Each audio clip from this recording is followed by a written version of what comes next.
Boa tarde a todos. Em primeiro lugar, eu quero agradecer aos alunos da linha de pesquisa de Teoria e História da Arte pelo convite para participar dessa mesa com a Irmã Maria. E dizer que o que eu pensei em trazer para cá é assim, uma coisa muito...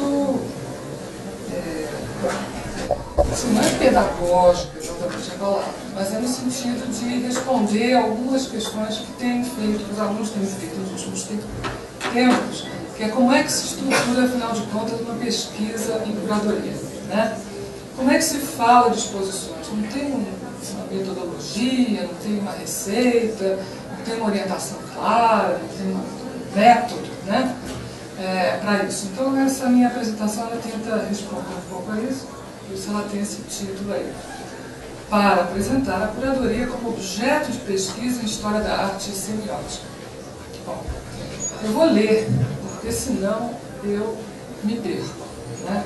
Isso para mim, como eu trouxe imagem, agora eu tenho que fazer alguém... Eu queria que você ficasse ali, Fabiana, porque aí eu te faço um sinalzinho, assim, vamos combinar, eu levanto a mão e você passa a imagem, senão vocês aprendem, tem que ser uma coisa coreografia na hora da apresentação. Bom, pode passar para aqui, não? Pode passar. Isso. A partir do convite que recebi dos pós-graduandos em Teoria e História da Arte, do programa de pós-graduação em Arte da UNB, perguntei qual seria a minha contribuição para este evento. Existem muitas questões que poderíamos abordar e o tempo é limitado. Responderam-me que gostariam que eu falasse de aspectos da pesquisa que tenho desenvolvido há vários anos, que tem a curadoria como tema central. Embora possa concordar que falar sobre sistemas de produção de sentido em espaços de instituições é uma tarefa sempre atual e inesgotável, tive a necessidade de estabelecer um enfoque que é ao mesmo tempo histórico e teórico. Mesmo assim, a tarefa ainda me pareceu ambiciosa para pouco tempo de fala, e decidi desenhar uma visão geral de como minha pesquisa se constrói enquanto pesquisa, sem recorrer à vasta bibliografia que tem me acompanhado, cuja consulta espero ter induzido ao explicitá-la nas referências de diversos textos que já foram publicados. Aproveito essa oportunidade para reunir um material disperso que atravessa anos de trabalho que até este momento não havia sido reunido com este fim, o de traçar um perfil de uma trajetória de pesquisa. Aí, claro, né, eu já tenho que pedir desculpa a vocês, porque é claro que as mais recentes não vai estar aqui, porque é o que eu não consegui organizar ainda tem caixa de material que eu trouxe e de pós-doc que eu não consegui abrir ainda. Como semioticista, não poderia dizer que há um único caminho para a pesquisa neste campo, nem tampouco um método universal que possa ser vendido em forma de manual. Temos diante de nós eventos, escolhas e muitos trabalhos. Por maior que seja o nosso desejo de produzir uma síntese, prefiro prometer apenas que farei uma explanação minimamente coerente e, se bem sucedida, instigante, com muitas lacunas e muitos pontos de interrogação. Afinal, não estamos aqui para apresentar soluções. Como disse a um de meus orientantes, pesquisar não tem fim, trabalho sim. Se existe uma pesquisa sobre curadoria, conforme acreditamos, a primeira pergunta deve ser: qual curadoria? Falar sobre curadoria, ou afirmar que curadoria é uma linguagem, em sentido leviano, pode ser tão vago quanto afirmar que pintura é uma linguagem. Vago e inespecífico, na medida em que existem pinturas, como as das paredes e as de unhas, que não consideramos que possam dar contribuições relevantes para a história da arte. Não vamos entrar aqui nos desafios que a utilização de suportes variados para a produção de objetos de arte tem nos proporcionado. Deixaremos isso para outra discussão mais específica em outra ocasião. Uma das necessidades que decorre das expectativas de comunicabilidade que adquiridos ao longo de uma pesquisa e também, por que não dizer, da situação pedagógica em que algumas vezes nos encontramos diante de um público de pós-graduandos, é a de delimitar o termo curadoria. Afinal, na contemporaneidade, a palavra curador tem sido utilizada para nomear organizadores de exposições de arte e outras muitas coisas, até casamento. Tem curador até de casamento, vocês sabiam disso. Consequentemente, a palavra curador parece ter infindáveis possibilidades de aplicação, como se fosse um termo de tipo bombeiro. Há alguns anos, ouvi de um artista ansioso por ter reconhecido em seu currículo Lattes do CNPq todas as tarefas em que suas atividades profissionais podem ser desmembradas, a seguinte afirmação, isso ele falou: de cada exposição de meus trabalhos, não posso contabilizar apenas os pontos lá do currículo, correspondentes ao item apresentação de trabalho artístico. Em cada evento, além de artista, sou também o curador, porque escolho no ateliê os trabalhos que estão prontos para serem expostos e depois os organizo na galeria. Simples, não? Quase tão simples quanto afirmar que todos nós somos escritores porque passamos boa parte de nossas vidas escrevendo recados e preenchendo formulários. Embora seja possível, e tudo é possível no sistema da cultura atual, considerar que a palavra curadoria tenha sido incorporada ao vocabulário de uso comum, considerando isso, vamos abordar sua dimensão conceitual, o modo como esta se configura em alguns aspectos de nossa pesquisa e o papel que é atribuído às suas bordas. Para falar de curadoria, começaremos pelas bordas. Bordas não são apenas situações demarcatórias ou lugares instauradores de descontinuidade e disputa entre campos diferenciados, circunstancialmente considerados antagônicos. São, simultaneamente, separadoras e conectoras. E se apresentam como zonas de negociação. Nessa perspectiva, que é teórica, a relação entre o eu e o outro campo é de interdependência. Precisa-se de um para reconhecer por exclusão os contornos de um outro. Eu não sou você, mas só me torno capaz de distinguir nossas diferenças comparativamente. O eu pode ser coletivo, nós, e você pode ser também plural, vocês. Daí temos implicações mais abrangentes para a delimitação de identidades. O que está em jogo no campo da curadoria é sua dimensão conceitual. Falamos recentemente, na apresentação do 32º colóquio do Comitê Brasileiro de História da Arte, sobre esse elemento fundamental para a atividade teórica e o quanto a confusão terminológica entre palavra, termo, conceito, pode inviabilizar a elaboração de uma contribuição teórica relevante. Um conceito possui, simultaneamente, dimensões teóricas e práticas, sendo definido como representação abstrata de um objeto. São, entretanto, as bordas dessas dimensões, teórica e prática, que tornam possível sua existência. É no trabalho de análise que evidenciamos a configuração de sua pertinência e atualidade. O desafio teórico consiste em reconhecer que nenhum conceito representa um objeto sem distorcê-lo, ou desestabilizá-lo, ou reduzi-lo. Constata-se que uma das causas dessa situação é a existência de um sujeito, que ao utilizar um conceito faz escolhas. Desse modo, conceitos são situações teóricas complexas que podem auxiliar a análise de objetos, situações, estados e outras teorias. Eu vou pular um pedaço aqui que é muito interessante. Geralmente, o uso de palavras consideradas jargão é evitado. Por quê? Uma das implicações da valorização do uso de conceitos em uma construção teórica que visa a intersubjetividade é a importância atribuída a palavras, que são denominadas pejorativamente jargão. Quando um conceito expressa de modo explícito o campo teórico ao qual está vinculado, contribui para que um território de entendimento comum entre interlocutores seja construído. Ao situar um conceito em um campo teórico, expõe-se o pensamento de quem o utiliza e expressa-se, ainda que implicitamente, o que lhe escapa. Expõe, portanto, com clareza e honestidade, o território teórico a que se vincula e, desse modo, torna possível sua compreensão.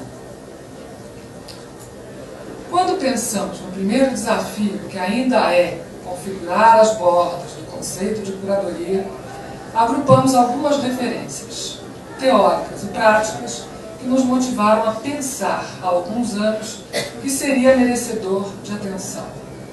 Não podemos afirmar que esse seja um desafio essencial, embora, em nosso caso, tenha se tornado constante objeto de revisão. Pode passar. Pode passar. Mais. Aí. Inicialmente, uma curadora do Whitney Museum of American Art, insatisfeita com as limitações impostas por esta instituição à apresentação de artistas contemporâneos, sobretudo quando estes desenvolviam uma obra alheia ao circuito comercial da arte, decidiu criar uma alternativa para a preservação, o estudo e a interpretação da arte de seu tempo. Com a convicção de que sua postura crítica estava apoiada na necessidade de rever posições teóricas que não levavam em consideração uma grande parcela da produção artística que não fazia parte do establishment, Masha Tucker decidiu criar seu próprio museu. Além de teóricos, seus posicionamentos eram políticos, frente à situação hegemônica dos grandes museus e à proliferação de espaços alternativos na cena artística nova-iorquina. Para ilustrar esse modo de pensar o papel do museu em sua relação com a produção contemporânea, podemos citar exposições coletivas, dirigidas por Masha Tucker. Aí a primeira é Arte e Ideologia. Pode passar. Esse aí tem algumas imagens.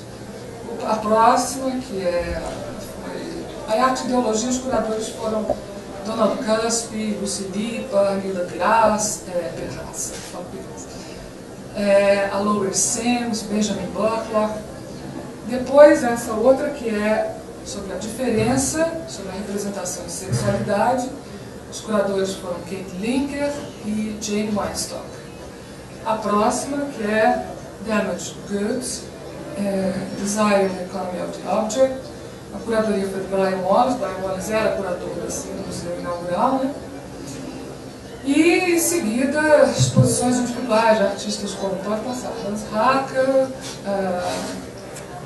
eu citar aqui, a curadoria de Brian Wallace também, Ana Mendieta, a curadoria do John Perrault, e Nancy Spiro, a curadora foi Dominique Narras, e Mary Kelly. Eu estou citando só algumas, O curador foi o Gary Stanster, que era o próprio curador do museu.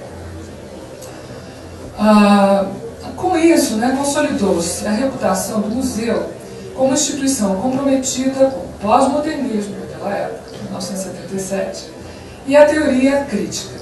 Um de seus curadores, na década de 1980, Brian Wallace, foi responsável pela edição de... Aí vem a capinha agora do livro. Esse livro aí vocês devem conhecer, que é Arte depois do Modernismo, Repensando a Representação, que foi o primeiro volume de uma coleção que o museu começou a editar, que são seria recursos documentais sobre a arte contemporânea, que a abordagem tinha que ser interdisciplinar, e isso aí se tornou uma leitura básica, obrigatória naquela época. Como uma consequência de uma política interna coerente, que por meio de uma reforma administrativa transformou os antigos departamentos em setores de curadorias específicas, realizou-se em 1990 a exposição que era o Decade Show, seria enquadramentos para a identidade dos anos 80, que foi produto de um trabalho colaborativo, aí foi um projeto comum entre, eu vou falar um pouco, não preciso nem do texto para falar isso, foi em 1999, de maio até agosto, se eu precisar me lembrar dos meses, porque foi um trabalho colaborativo. Tinha o New Museum, tinha o Museu de Arte Contemporânea Hispana, como era chamado naquela época, o museu deixou de existir logo depois, e o Estúdio Museum do Harlem. Então, essas três diretoras do museu se reuniram, três mulheres se reuniram e acharam que tinham que tentar fazer alguma coisa conjunta, tinham que fazer alguma coisa. Por quê? Porque cada uma estava muito bem na sua instituição, muito bem, obrigado, tem público, tem uma linha, uma equipe de curadores muito boa, tenho tudo. Mas eu não preciso só disso, eu preciso ter ideias sendo confrontadas, sendo discutidas, sendo geradas e perturbando um pouco. Porque, na verdade, o que é engraçado comentar disso é que nenhum desses museus queria ser o MoMA. Isso é difícil as pessoas imaginarem. Nenhuma dessas diretoras de museu queria dirigir o MoMA. Elas não queriam o MoMA. Muitas delas eram pessoas que já haviam trabalhado nesses museus grandes, né, geralmente são, e não existe a menor satisfação em trabalhar naquelas grandes instituições. Tanto que elas levaram para essas instituições pequenas tudo aquilo que elas ficaram anos tentando realizar no MoMA e no Metropolitan e não conseguiram, né? E conseguiram nessas instituições. Então a ideia, eu não vou nem ler, só vou ler um trechinho, uma coisa que a Marcia Tânia fala que é muito boa, que ela diz assim, tem a ver com aquilo que a gente estava falando sobre a curadoria. Às vezes eu tenho a impressão de que no New Museum, na maioria das vezes, estamos falando para nós mesmos. Ou, o que é ainda pior, de que algumas vezes temos a tendência de falar pelos outros. Um dos aspectos mais valiosos desse processo, e aí ela está falando do Deck and Show, é ver que as suposições que têm me acompanhado por muito tempo, das quais não tenho sequer consciência, estão sendo golpeadas e quebradas. Então é muito difícil tentar imaginar como é que se constrói um projeto coletivo. Foi muito difícil para os três museus, porque eles tiveram que misturar os curadores tiveram que sentar juntos, e aí cada museu tinha a sua estrutura administrativa. A estrutura administrativa do New Museum exigia que o segurança sentasse nas reuniões de pauta do museu. Então, o segurança sentado tinha voz, tinha voto, tanto quanto a diretora do museu, para decidir como a exposição ia ser organizada. E esses outros curadores não estavam habituados a isso, né? Eles faziam trabalho de curadoria, o diretor fazia trabalho administrativo e cada um cuidava da sua história, cada macaco no seu galho, como a gente diz. Então, isso foi uma experiência interessante. Pode passar, Fabiana, eu vou tentar comentar as imagens. Então, essas imagens, elas são quase todas da própria exposição que foi montada, porque a exposição foi dividida, né, entre os três museus: o Museu de Arte Contemporânea Hispana, o MoCA, vamos chamar, o New Museum e o Estúdio Museum do Harlem, que era no Harlem mesmo, que é no Harlem. Então isso obrigava um deslocamento enorme, né, entre o sul de Manhattan e o norte de Manhattan. Eu acompanhei, porque me deram essa tarefa, o que acontecia nesse ônibus, que tinha um ônibus todo sábado que integrava as exposições, e era curiosíssimo, porque quando se levava o público dos museus do Sorro para o Harlem, eles queriam chegar lá, ver a exposição correndo para poder voltar no ônibus. E aí todo mundo dizia assim, mas tem o metrô ali do lado, a estação do metrô ali do lado. Ah não, mas a gente volta no ônibus, não é melhor, é mais fácil. Não era mais fácil, era mais demorado, era tudo mais chato. Mas queriam voltar no ônibus. E aí um dia, foi engraçado que eu já faleci, agora eu posso falar, o Rudolf Baranik no ônibus com a esposa dele. E ela estava irritadíssima, porque o ônibus não saiu no horário que ela queria.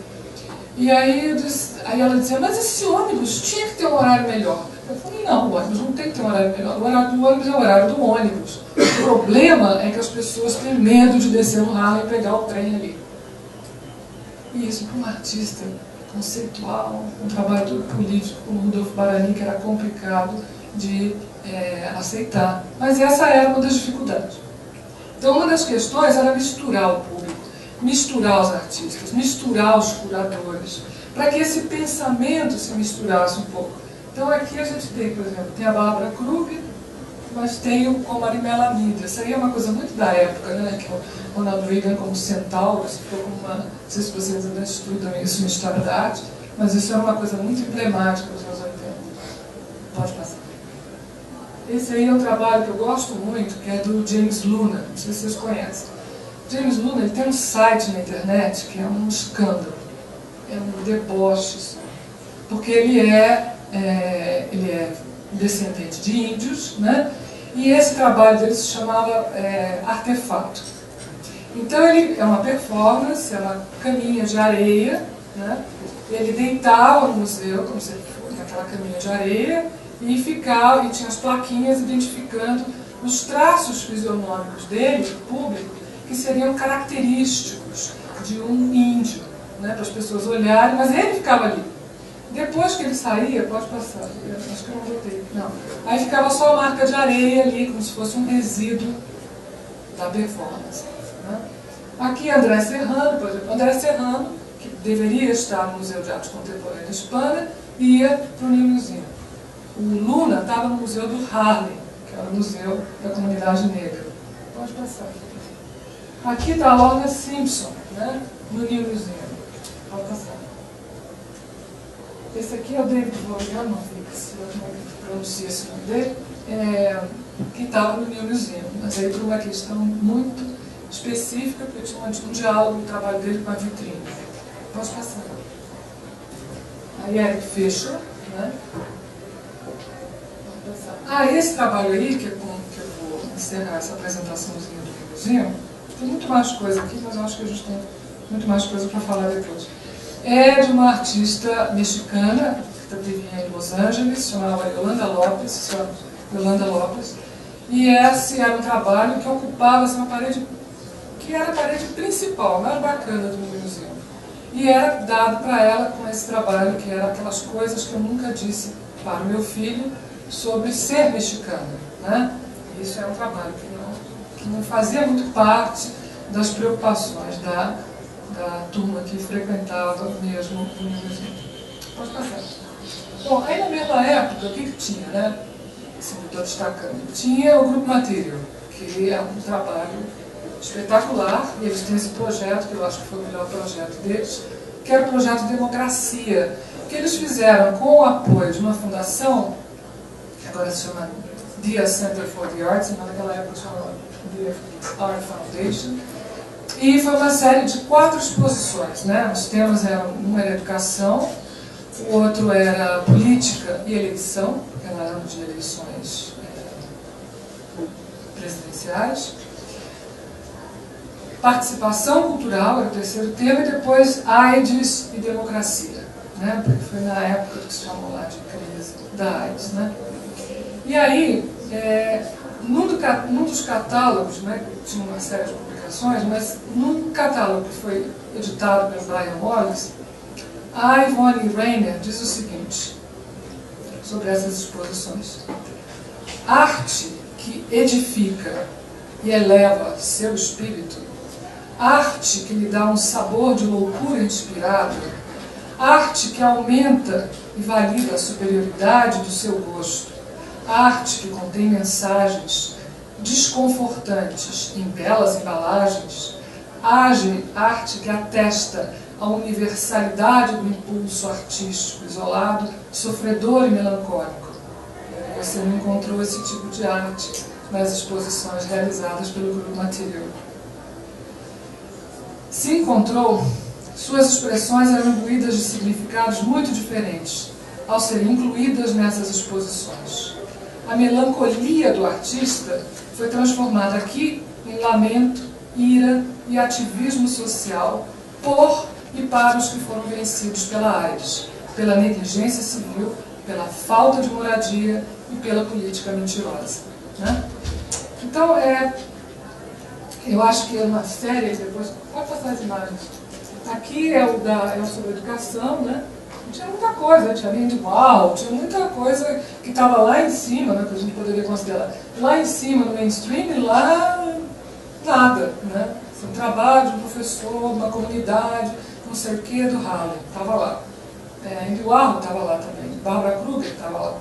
Então era muito mais eclético, porque a ideia não era exatamente fazer mais uma exposição, né?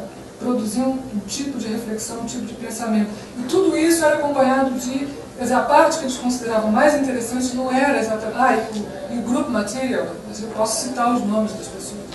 Mas eles optaram por essa identidade coletiva, então nunca havia o nome de ninguém. Não era como aconteceu depois com o Tim Rollins, que era o Tim Rollins and the Kids of Survival, né, que o nome dele vinha primeiro e a meninada vinha depois. E era engraçado quando ele se apresentava, assim, ele se apresentava publicamente com os meninos, então ficava ele, assim, porta-voz, e os meninos do lado, assim, naquela felicidade, né, estavam falando em Manhattan, estavam descendo do Bronx. Então tinha uma coisa que era um magnetismo, tinha um Rollins que era muito bacana. Pode passar, Fabiana.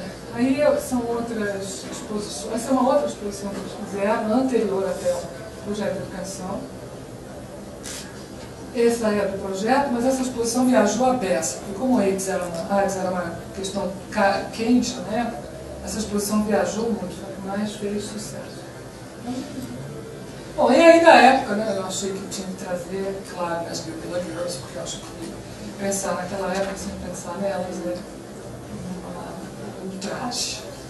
Pode passar, Fabiana. Bom, aí eu queria citar por último, assim, desses eventos, não costurando um pensamento, essa exposição do Joseph Kossuth, que é um artista conceitual, super conhecido e tal, que ele montou no Brooklyn Museum, a convite da curadora do Brooklyn Museum. E, deixa eu ver se eu não perdi aqui nas notas. Não. E ele, então, pegou uma questão que era quente na época, que era a discussão, toda a discussão sobre a obscenidade, porque houve, não sei se vocês estudam isso, né? No final dos anos 80, nos Estados Unidos, houve uma onda muito reacionária, que foi um momento que coincidiu com muitas coisas. Coincidiu com a entrada dos Estados Unidos no Iraque, com a Primeira Guerra do Golfo, do pai desse Bush que vocês conhecem, que era presidente. E houve, além de todo o problema da AIDS, toda a discussão política, havia uma discussão que atingiu diretamente a arte, porque existe uma instituição nos Estados Unidos, que é o National Endowment for the Arts, e o National Endowment sempre se orgulhou muito de ser uma instituição que não sofria pressões políticas, que era dirigido, que era administrado pela elite intelectual do país, por pessoas que tinham a mente aberta e que podiam patrocinar qualquer coisa. E nesse momento teve um senador do sul dos Estados Unidos, conhecido, ficou célebre só por isso, o Jesse Helms, que resolveu fazer uma cruzada contra uma série de artistas que ele classificava como ofensivos, obscenos e tudo mais. E aí o Joseph Kossuth resolveu pegar a coleção do Brooklyn Museum e dizer assim, tá bom, então vamos ver o que é obscenidade na coleção de um museu. Né? E aí junta uma quantidade enorme de obras dessa coleção permanente do Brooklyn Museum, que é um museu que não começou como um museu de arte, ele começa com o pensamento ainda do século XIX, de que ele é um museu meio genérico, assim, de ciências e etnografia, e aí ele aos poucos vai se configurando como um museu de arte, e isso faz, claro, com que a coleção dele seja compartimentalizada de uma maneira diferente e passa a receber algumas obras que poderiam ser colocadas em exposição, deixam de ser colocadas em exposição porque o valor artístico delas já não é tão forte assim. Né? Pode passar. Aí tem essa capa do livro. E aí, dentro dessa coisa da obscenidade, né, ele destaca umas coisas da coleção do Museum que são muito perturbadoras do público. Né? Tem desde, sei lá, esculturinhas do Egito Antigo, que são eróticas, mas ostensivamente eróticas, mas outras que são até de atividades, aquelas coisas antropológicas, etnográficas que os museus colecionam, tem um museu no Peru, assim, que eu esqueci o nome dele agora, que é um colecionador peruano que fez uma coleção inteira de arte incaica, né, ou pré-colonial, só de cerâmicas eróticas. Então tem uma coleção lá para isso. E essa coleção do Grupo Museum tem essas coisas também. E ele então juntava com o próprio Gaston Lachaise. Aquele ali são duas mulheres, aquele Rodin, aquelas duas figuras engalfinhadas com duas onças, são duas mulheres, né? Então, que ele não coloca o título. O título na coleção está assim, está como Mulheres Danadas, né? Danadas no sentido de tomadas pelo demônio, né? Que na verdade são duas mulheres em intercurso, né? Físico, carnal. Pode passar. Aqui é uma justaposição que é interessante, porque ali tem o Lucas Cranach lá em cima, aqui tem a Bárbara Kruger, e aqui é uma escultura que ela não é romana, como pode parecer. Ela, na verdade, ela é uma escultura do século XIX, início do século XIX, de um escultor grego que faz uma escultura de uma escrava, porque quando a Turquia invade a Grécia e toma, os turcos tomam mulheres gregas como escravas para serem vendidas no mercado. Isso é no início do século XIX.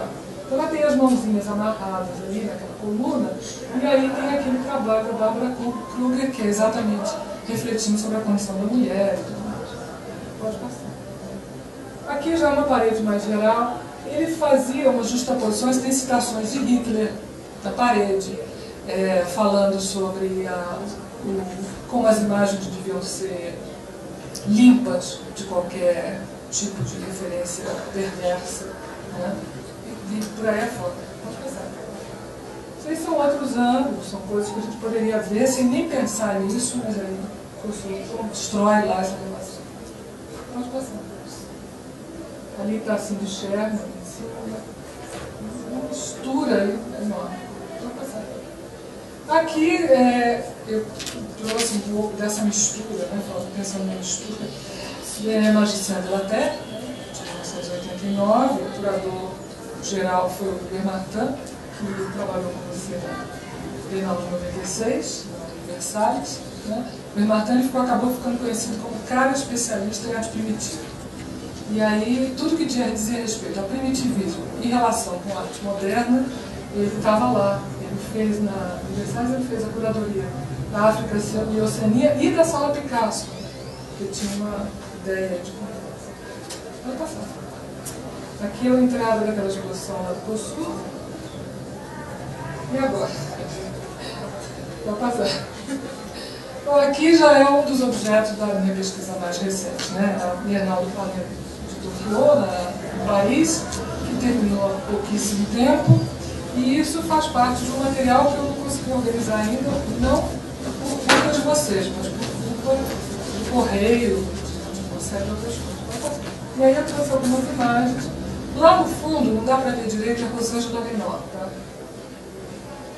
Esse aqui é um trabalho feito com panelas de pressão e tanques, em que o mapa do mundo é recortado. E aí se chama O Mundo Sob Pressão. Super sofisticado. Pode avançar. Aqui é o da Rosângela Renault, não dá para ver nada. Aqui é do Baumgarten, eu acho. Pode passar. Isso é uma projeção, né? Baumgarten. Esse aí é um trabalho de um artista holandês, que eu esqueci de anotar o nome dele aqui, porque é diferente para mim. E, na verdade, ele é um negro, né, que mora na Holanda e casou com uma holandesa. Então, o trabalho dele é todo sobre esse conflito de conversas entre ele e a tradição da Holanda. Pode falar, pode passar. E acaba aqui, né? O material está incompleto ainda, eu trouxe só uma panorâmica, assim, para tentar falar um pouco sobre o que é essa tal da pesquisa em curadoria. Obrigada.